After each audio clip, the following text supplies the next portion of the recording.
নেতারা মহান মুক্তিযুদ্ধে শহীদ হয়েছেন তাদেরকে আমরা শ্রদ্ধা জানাই। যারা যুদ্ধ করে দেশ স্বাধীন করেছেন তাদেরকে শ্রদ্ধা জানাই। পাশাপাশি 10ই তারিখের মুক্তিযুদ্ধে বিগত 15টি বছর মুক্তিযুদ্ধের ইতিহাসকে যেভাবে বিকৃত করা হয়েছে, ইতিহাস থেকে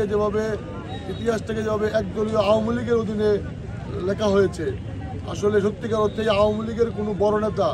সরাসরি মুক্তিযুদ্ধে অংশগ্রহণ করেছে এর কোনো দালিলিক প্রমাণ আমরা এখন পর্যন্ত দেখতে পারি নাই। আমরা মনে করি যে মুক্তিযুদ্ধের এই 15 বছরে যে ইতিহাসটার ভুল ব্যাখ্যা দেওয়া হয়েছিল, এই 10ই ডিসেম্বরের ময়মনসিংহের ইতিহাস, 16ই ডিসেম্বরের বাংলাদেশ বিজয়ের ইতিহাস, আগামী প্রজন্ম যারা ভুল ইতিহাস জেনে বড় হয়েছে তারা সেই ইতিহাস থেকে শিক্ষা নেবে, সঠিক ইতিহাসটা জানবে কারা অস্ত্র হাতে যুদ্ধ করেছে, মেজর জিয়ার কোত্থেকে আসলেন, উনি কীভাবে যুদ্ধ করলেন, কোন কোন স্পটে যুদ্ধ করেছেন, উনি কতবার জীবনের ঝুঁকি নিয়েছেন, উনি যখন এই মুক্তিযুদ্ধে অংশগ্রহণ করেন তখন তার অবুঝ